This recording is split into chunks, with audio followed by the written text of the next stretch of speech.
It's ahead of the game. Tuck's sports takes and sports Pez Jez back. Which side are you on this? It's mirrored Mm. that side. Uh, we're back on after a small sickness hiatus. Jez, your throat still a bit croaky with all that dew getting down there, but you back on the mend. It's a hard job at the top, mate. I'm That's telling you what that she much. said. It really takes it out of you. Yeah, it's slowly dying. I think I'm coming back to life, and then the next day I'm deteriorating again. But we're here for the people, to keep the people ahead of the game. So Oi. putting in the effort. That's it.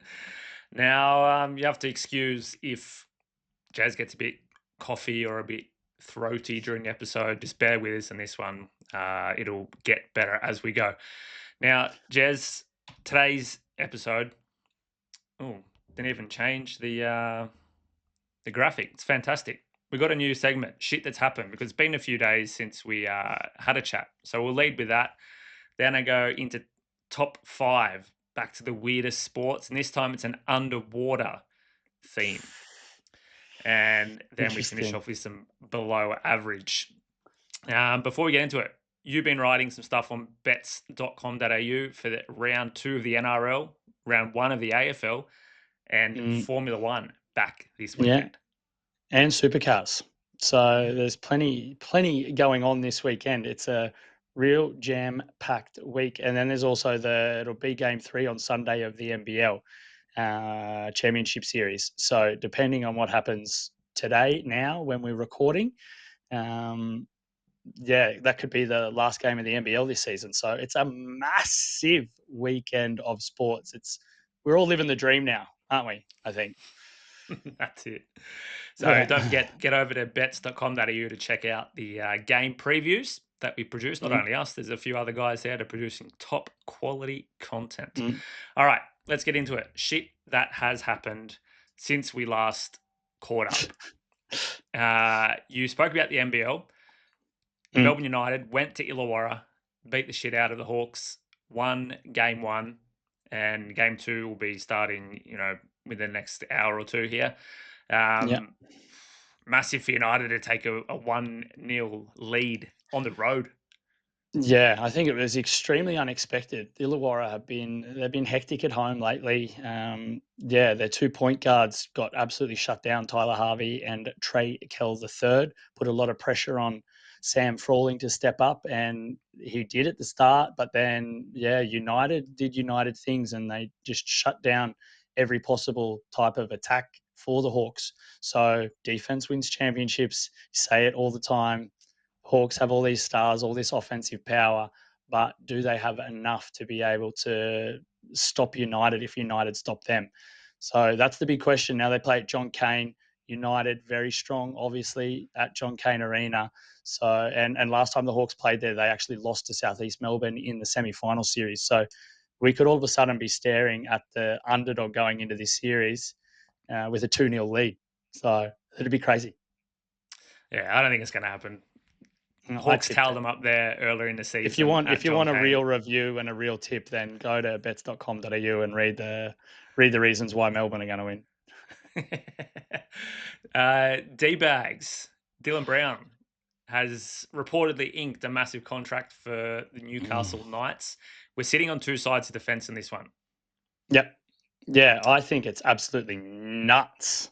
He's getting 13, 14 million for a 10-year contract. I don't like I don't know if Dylan Brown's showed enough to even warrant anybody investing in him for 10 years. I don't think he's done enough at Para. They've been fighting for the spoon. He's partnered with definitely the top 2 halfback in the league, and they're still getting their asses handed to them. There's some like wild stats which we can bring up that his record without Mitch Moses, like I think it's absolutely nuts. But like, why do you think it's valid, and why do you think that it was a good call by Newcastle to bring in Dylan Brown? I'm not, maybe don't go as far to say it's a good call, but I don't think it's Right. as bad as what everybody's making it out to be. You put it in the context of what options do they have? What's the supply and demand of that kind of caliber of player? You weigh in that is New Zealand, so not playing Origin. Newcastle need a good halfback. They haven't had a good halfback since Andrew Johns The left. 5'8". Yeah, that's what I'm saying. They should have went for a halfback, but Mm, there's nobody on the market. There's mm. nobody either 5'8" or a half. They've already got 5 halves or 6 halves that they're swapping around every week because they have no idea Yeah. what they're doing. This could possibly go a long way to solving that problem. Their team is good. Like I wrote the preview of them this week. Their defensive efforts are extremely good. They're a fantastic Mm, team at home. They're lacking just that halves combination that can help them with the creativity around the goal line. And mm, this guy could definitely do that. He's a young guy, okay? Remember, he's only like 24 or something. His best days are ahead of him. You look at what the expectation of a salary cap increase could look like in the future. This could be an unders play for Newcastle in 5 years' time. Because if you look at, okay, well, what are they going to have to pay for a guy of his caliber in 5 years' time? Probably much more. mm, So they're going to mm. lock him in. They're going to get him at an unders play. They're going to pay overs maybe next year or whatever it could be. But further down the line, when he has matured more and they're taking a risk on him becoming Yeah. a good player as he's approaching 30, but it's not a massive risk. Like he still has a lot of promise and he's shown a great deal of skill in these years that he's played. I think it's a supply and demand. There was no one really out there to go for. I 100% don't agree. 10 years that's a shit contract in any sport for any Mm, player, unless your name's LeBron. yeah. But I don't think I think they've made a long-term play, which has not been Newcastle's strength. They've made a choice. They're going to run with it. I don't think it's as bad as what everyone else is making it out to be. You see the mediocrity of all these other clubs trying to swap and choose and move chess pieces around in years and years and years and not ever getting off the bottom or not ever moving the needle. They've made a Mm. decision. They're going for it. And I think it'll turn out better for them in the future than what it would have been if they had kept going with this merry-go-round they've got now. Like you're I'm right, right. but you're also off your tits at the same time. Like it's the biggest thing for me is like the 10 years is an absolute joke. Like Yeah. you can get injured and you're just investing in a player for that long. His form can deteriorate. You don't know what sort of halfback he's going to be because he's being signed as a halfback. To play halfback is what they're saying. I don't know But how true that even is. if he plays 5'8", you obviously have the flexibility to then pick up a halfback or whatever. But like, yeah, stability is something Newcastle needs. But at like over 1 million a year for Dylan Brown But for that's what 10 you're paying. years You're going to pay that for in 10 anyone. years, yeah, in their prime, yes, No, like but in a anyone, good chunk, any but of these other. not for 10 years. But They're just he's going to already making bleed. 1.1 million It's already insane. at the It's Eels. insane. Like all of It's these like, yeah, guys for that are 5 more years, he could probably get 1 million. And then you would have to say that, well, there's a chance he is one of these great players, but I don't think he warrants being offered over 1 million for 10 years. that's what It's I'm just saying is nuts. like over half. I think over half of the halves in the NRL will be on that money in five Mm. years' time, and in that case, with him being possibly in the top 15 of all halves in the league, that's unders. You're going to pay him less than what he's worth in 5 years' time compared to every single other I'll person in trust the your league. quick math, mate. I'll trust your Yeah. quick math. I'll give it to you. Nikola Jokic scored a double, triple, double last week. This Triple, double, dude double, is triple. crazy. He had it was 31 points, 21 rebounds, and 22 assists. I don't have the numbers in Mm, front of me. I think it was something like that. So mm. he scored a triple double and then went and scored another triple double on top of that in Yeah, I like think it was in both halves. I think the first yeah. half he had a triple double, and then he got another triple double in the second half. That's That's unbelievable. yeah. And The Lakers push for the championship. No, 100%. They got Luca. As long as you got Luca and even LeBron on your team, you're always going to be a championship threat. Yeah. They've won a heap of games now. They're equal second, or when Yeah. I wrote Yeah. yesterday, they were equal second in the Western Conference. They're they have a weakness, a pretty big weakness, and teams will be able to exploit that. Probably teams like Denver that have big guys on their team. But Mm. you know, it's Luca, it's LeBron. Yeah. It's like you So got two extremely clutch players. So I think if they end up in trouble in games, there's always an out. There's always a fourth quarter possibility of a fourth quarter out.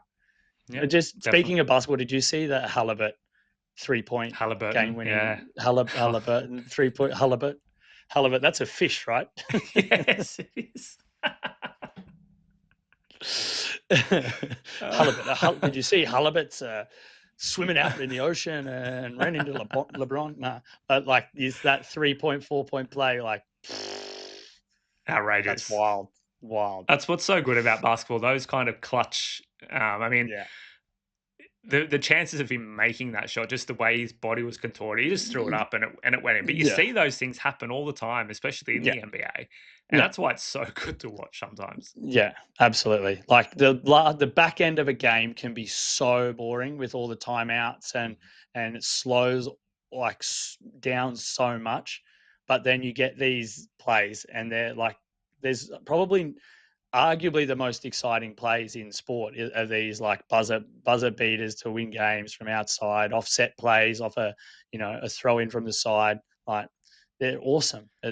Like blow up the whole stadium. I'm just thinking they've been talking about the ways that they can improve the game, and I think if at 3/4 time, if the score is 5 points or closer, then I reckon you just play 2 minutes. Go straight into the 2 minute drill and like cut out the 10 minutes of play that's just going back and forth and whatever. Yeah. Put them in that 2 minute situation straight away. That's the best thing we want to see. Get those buzzer beaters going. Obviously, Yeah. if the scores are a lot further apart, let them play. Try and make up the ground. But straight to 2 minutes. If they're within 5 minutes, 5 points, straight to it. Get those buzzer Mm. beaters there straight away. Do it in the NFL, straight into a 2-minute drill. Fourth Yeah, quarter, fuck the fourth yeah. quarter, 2-minute drill. You don't need that mucking around in between. No. We have continued to curse the AFL with injury talk. Maybe we should just stop talking about it. But you can't do it ahead of the game without talking about AFL injuries. Lincoln No. McCarthy, another ACL, the same ACL done for the Yeah. season. Man, this is Gone. tragic. Gone forever. You'd almost say, wouldn't you? Like, Career. yeah, yeah. Mm, It's like hard. You're coming back from an ACL. You do the same ACL. How strong? How confident mentally. first are you going to be on Mm, there? And then is it going to hold up again? I think it must be pretty likely. It'd be good to get some numbers on if you do two ACLs when the third ACL comes. Like it'd have to be pretty high. So I think it's going to be mm, really tough for him to get back to his best. It's a real shame. What a lost yeah. talent. Definitely.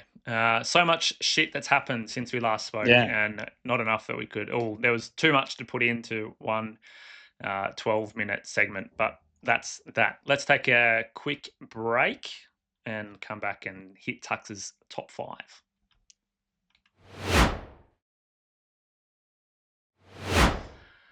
All right, I've brought in Scuba Steve to help me out on this one. Last week we looked at, as I said on last week's show, that I started looking at just weird sports, and then I figured there's Mm. so many of them that you could categorize them. So we went with fighting last week. You can go over to Well, the web, the YouTube, and look at. You other know how side. long this took me to to find a frame in that show where we didn't both look like this Yeah. or this or like. Next time you can just run with it. I don't mind. I look Oh, I didn't often want to like be this. mean to you. Ask me, missus. Is that your O Uh, face? yeah. Uh, But check she's good at out what she the. does. Give her cred. Shout out to Steve. Yeah, last week's fighting edition, Armored MMA one out there. It Yep. was fantastic. But we're getting into the underwater edition. First up, What the underwater fuck, man? bench press. This is a Guinness World Record. And like, there's a crowd here. Check out. I'm probably going to hit ads again. But so look at this. There's like a crowd in this river. And I don't know why they couldn't do it in a pool with proper, so much more hardcore in dirty water, isn't it? But look like, at it. The effects, if you off think the straight thought, what's so hard about this? But you think about just the breathing that you need to do just in a normal gym to do a bench press.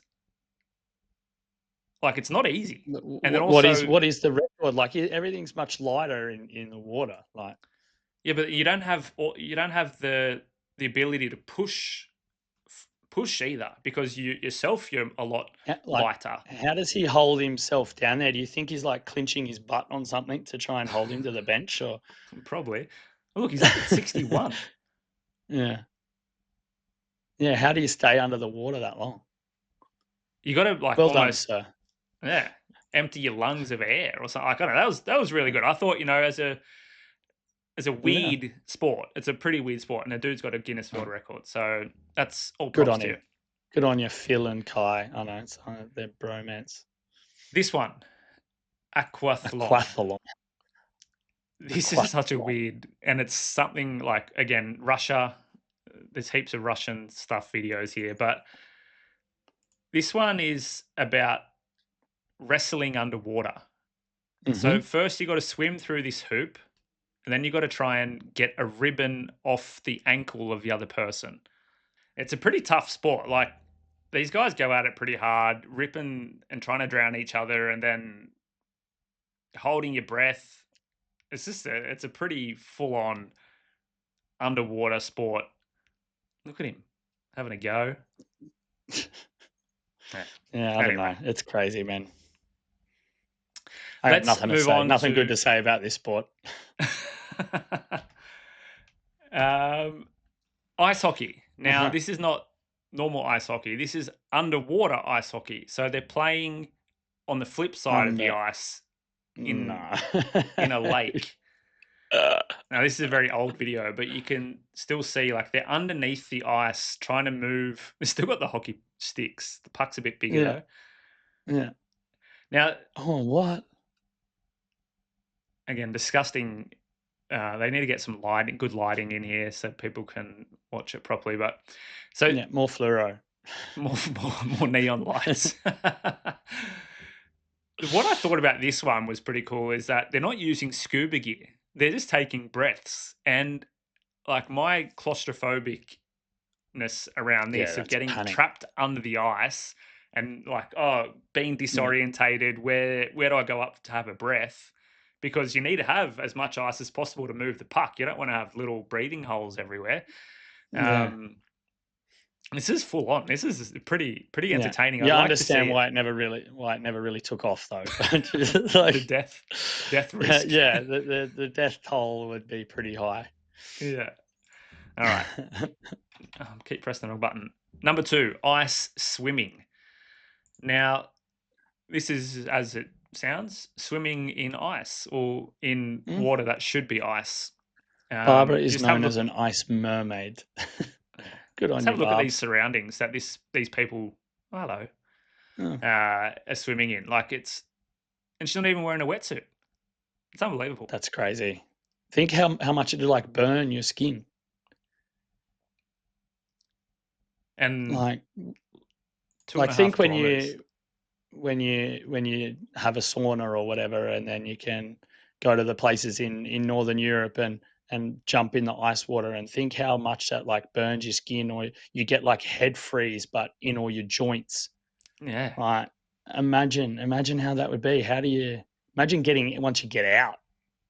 Like, trying to warm your body back up. Your whole body would just like, I don't know, what do you call it when you go all stiff? A bone up. Stiffy. All right. The last one, the most weirdest, and the one that I could barely even watch. It's cave diving or free diving. Oh, no Now, way. trying to find a good video, like all the videos on YouTube are about people dying in caves, doing cave diving. But just look at this map, how they're trying to swim through this cave. Look at this little section here. You can barely Yeah. even think they fit through it. Um, But then do you come up the other side, or what are they? you hope you do. You Are hope you do. they like scuba diving? Yeah, these guys are scubaing. Yeah. But just there's no light. You don't know what you're going to meet, whether you're going to get trapped or not. I mean, I can't. I'm getting claustrophobic just watching it. I wonder what's even down there. Like, what are you looking? What are you looking for? Doesn't look like there's so Pirate much. treasure. Yeah, pretty much. All But right, how did the pirates get it's down like an there? They didn't have extreme. scuba gear. No, They just drop their treasure in and hope for rolls the around best. and hope for the best. Right. All right, that's Tux's top Oh, 5 for this week. Another that was good. scuba What's next Steve. week? What's on the horizon on Tuck's top 5? Have you got anything I don't know. in the Figure it works? out as we go. Another You always weirder surprise me with sports. these. It's been good. I like Maybe this something segment. with wheels. Oh, Hmm. there's that cheese wheel where the Irish or the Scottish run down the hill and chase That's a wheel of cheese. It's it's pretty either weird. coming in the wheel edition or in the cheese edition. Yeah, or the hill edition, The hill or the edition. Irish or Scottish edition. There's There's some pretty definitely crazy spots. an Irish, yeah. All right, quick break, come back, wrap it up with below average.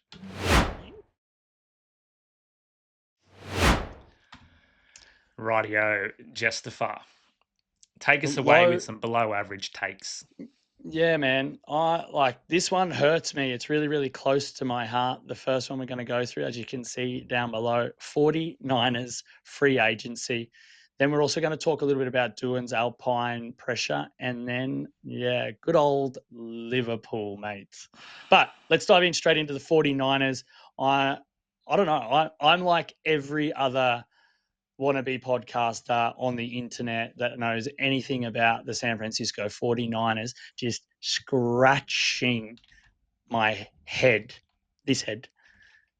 wondering what they're doing. Like, it's unbelievable what they're like, cleaning out their whole defensive line mostly, or defensive side of the ball mostly, and then also letting a couple of like key offensive players go.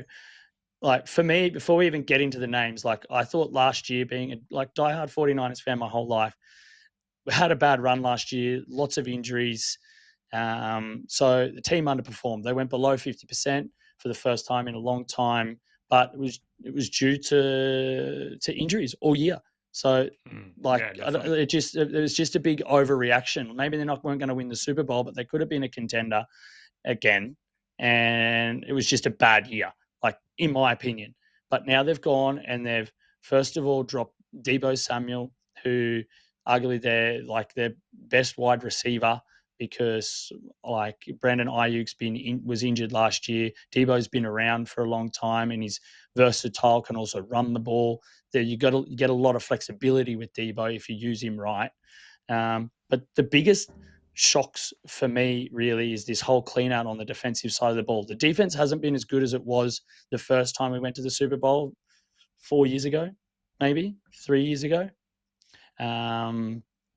But it's still at a like pretty high level. And they just got rid of Javon Hargrave, Dre Greenlaw, Shavarius Ward, and Talanoa Hufanga. I don't know. You're usually good with names. I'm shocking with names. But they pretty much lost their key guys in defensive tackle, linebacker, cornerback, and safety. So they've just done like a full clean out. And then the whole rumor was that they were going to get Joey Bosa from the Chargers, but now he looks like he's signing in Buffalo. So I'm just completely scratching my head at what that whole front office is doing. And then if that wasn't enough, probably the biggest glue guy in the whole locker room, Kyle Juszczyk, is probably the most loved guy on that team. when you look at any of their social media, he's like in it all. Everybody loves him. Everybody's thrown out all these broken heart emojis all over the internet because they let him go. Like I'm completely shocked. I don't understand Was what he they're on big doing. money? Juicy? No, I don't think so. Like he's been a Pro Bowl. He's got to be on good money.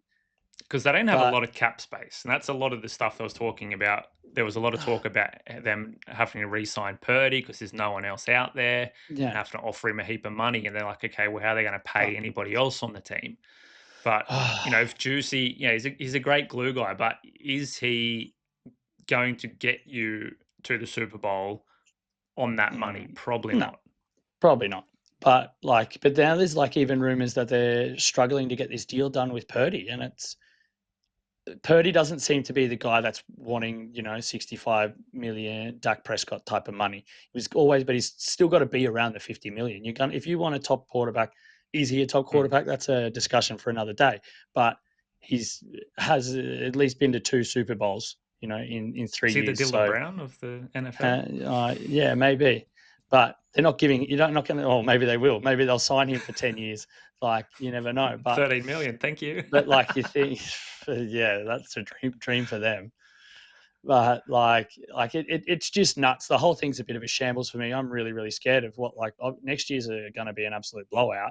So hopefully they've got a plan together because the 49ers are going to go through another stretch of not being able to win. So watching my Red Wings crash and burn at the moment, and now next year you're going to watch the 49ers crash and burn. It sucks. So they've always been able to reinvigorate themselves and be a top contender for a number of years. They don't have to have that, blow it up and start again, draft capital or that. They've always been able to keep themselves relevant, but it's looking a little bit thin next year. F1 starting this weekend, and Mick, isn't that his dad? Jack Doohan. That's his dad, Jack. Jack Doohan. Jack Doohan. I asked you about this before the show because I wasn't really aware of the pressure he was under at Alpine, but you have done a bit of research. Yeah, man. Like he's under the pump heavily. It was Jack. I Googled. Good old Google. but yeah, like he's under the pump massively. Colapinto is the reserve driver at Alpine in 2025. Alpine actually took him on loan for 34 million Australian dollars to get him as their reserve driver. So there seems to be some sort of underlining story and reason behind that, because when he raced for Williams, who they've loaned him from, he was bringing in 791,000 Australian dollars per race in sponsorship to Williams. So he's got this Argentinian money backing him, and it's obviously very, very tempting for Alpine to want to get their hands on it because, they've in the past had a lot of problems with their sponsorship money and almost folded there for a little while. So, so it feels like Jack Doohan is under the pump. There's a heavy rumor that he's got 3 races, and if he falls a half a second behind Pierre Gasly, then he's going to be out, or if he doesn't perform, because Colapinto had 2 top 10 finishes last year. He's got the pedigree, got the money, and is very, very likely to probably take Doohan's spot in 3 races time. Wow. Okay. Well, my lovely, while Jez has a bit of a cough attack in the background, my lovely Liverpool FC crashed out of the Champions League yesterday in the second leg against Paris Saint-Germain in penalties. It was disgusting. They saved, I think it was 2 or 3 of the penalties. I was watching it back earlier. Liverpool were in the box seat. They scored 1-0 on the road back at Anfield in this one. Should have wrapped it up. Should have went to the round of 8, but couldn't get it done. Yeah, below average home performance is the headline for this, really. I didn't look at their Champions League statistics, but I presume they would have won or haven't won lost the group. They wouldn't have lost at home likely. But in the Premier League, they've lost once in 14 matches, they've had 11 wins, 2 draws, and 1 loss. And then they let Paris Saint-Germain come in and beat them 1-0. They went out, I think, with the right attitude. They came out aggressive and were playing some really attacking football in the first 10, 12 minutes of the game. And then PSG come and countered, got a corner, miscommunication between who's the goalie there at Liverpool at the moment? Whoever it was, and Konate. Allison and Konate, and then they scored. So, but they had a lot of time. They had pretty much the whole game to get that goal back and couldn't do it. And then 2 penalties got saved. Yeah. So not even the 2 penalties got saved. So not even a miss. And then bow out. They were favourites to win the whole thing. They've had an incredible year in the Premier League, and they've been awesome at home. Goal differential of +20 in 14 games. And bow out. So below average, poor form, but I'm happy about it because it was your football team. So if I can't win, if Arsenal can't win, then you can't win. Nah, well, that's it. We'll take the league and be happy with that, I guess. Yeah. All right. Thanks for today, Poss. Tux Sports Takes on Insta, Twitter. I've taken over the old Aussie Bets TikTok account as well. So that's now Tux Sport Takes. So we'll post some stuff there. Sports Pez Jez. Find him on Instagram as well. And Twitter. I got a Twitter. Oh. I'm going to tweet. Kind of X. Yeah. All right. See you on back here on Friday. Yeah. Ciao. Bye-bye. Oh, no. We've got to say the catchphrase. Oh. What was it again? It was hang with us and you'll stay ahead of the game.